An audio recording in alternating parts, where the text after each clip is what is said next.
Hi guys, and welcome to my video. In this video, I want to talk about transparency and invisibility, and also mention what is opaqueness. What is opaque?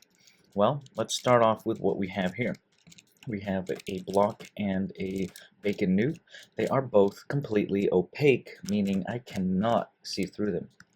And that's because when we come over to the properties, we'll notice the transparency is 0. So the value can be anywhere from 0 all the way through 1. So if the value is 1, that's 100% transparent, which makes it invisible. Okay, if we do 0.5, we're somewhere in between, and let's just go back to 0. That's completely opaque. So if you make it more opaque, it's harder to see through it. If you make it more transparent, it's easier to see through it. Okay? Then you have the two extremes, completely invisible and then completely opaque, where you can't see through it. So here's a good example of what someone might be able to do or want to do with transparency. So let's go ahead and select these components of the bacon. All right, and let's cause the transparency to be 0.7. Okay, let's go ahead and hit enter. Hold on, so let's see. So because I had a decal selected as well as parts, there are two transparency fields here. So keep that in mind. Of course, when you're working with parts, you look for that transparency. Added the decal, which you can also adjust. Okay, anything you can essentially see, practically anything you can see, you can change the transparency according to your desire. So here we go. Here's the bacon, and essentially what I've done is kind of turned him into somewhat of a ghost, right, or a specter, someone that you might look at them and say, hey, he can probably walk through the walls, you know, and it's probably true, if that is in the script. But in this case, we're just adding the visual effects. Okay, so the bacon, you can see through the bacon. You can see the galaxy in the background. And you can adjust all that, make it more opaque, less opaque, according to your heart's desire. Okay, so another thing I want to talk about is invisibility. So complete invisibility. There are many different functions for completely invisible parts, and I just want to give you a demonstration at this point. So I will show you some uses for invisible parts.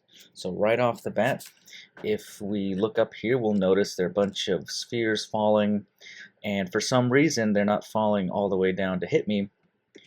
And the reason for that is because there is an invisible base plate above my head. You'll notice as the spheres fall over the edge of the invisible object, you'll see that's where the edge is because that's where the balls fall. You'll notice. So these spheres here are held back by an invisible force, which is actually pretty cool.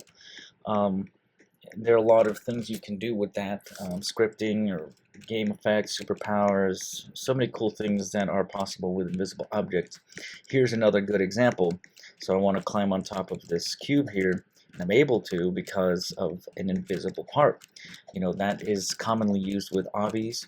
You have invisible parts or parts that are opaque, but you pass right through it because they remove collision. So there are a lot of cool things you can do. Let's go ahead and stop this simulation for now.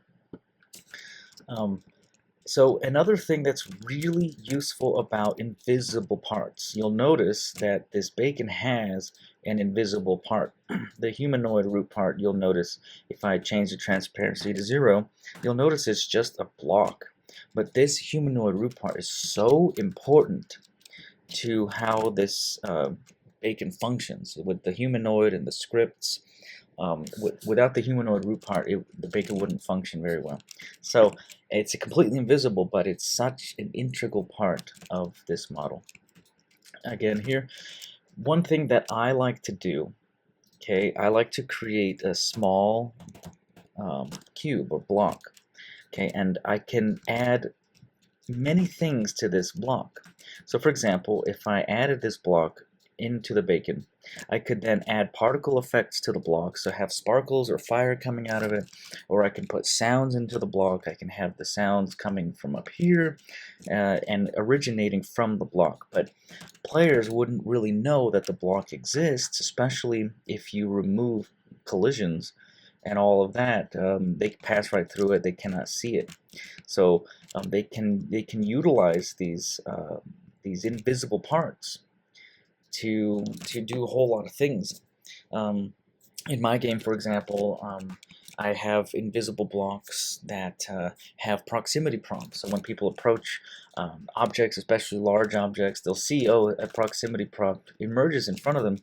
And a lot of times I had to use invisible parts to make that happen. Or with chats, having the chat in a certain part above the head, sometimes I put the chat into that invisible part. So those are a few examples of what you can do with these transparencies.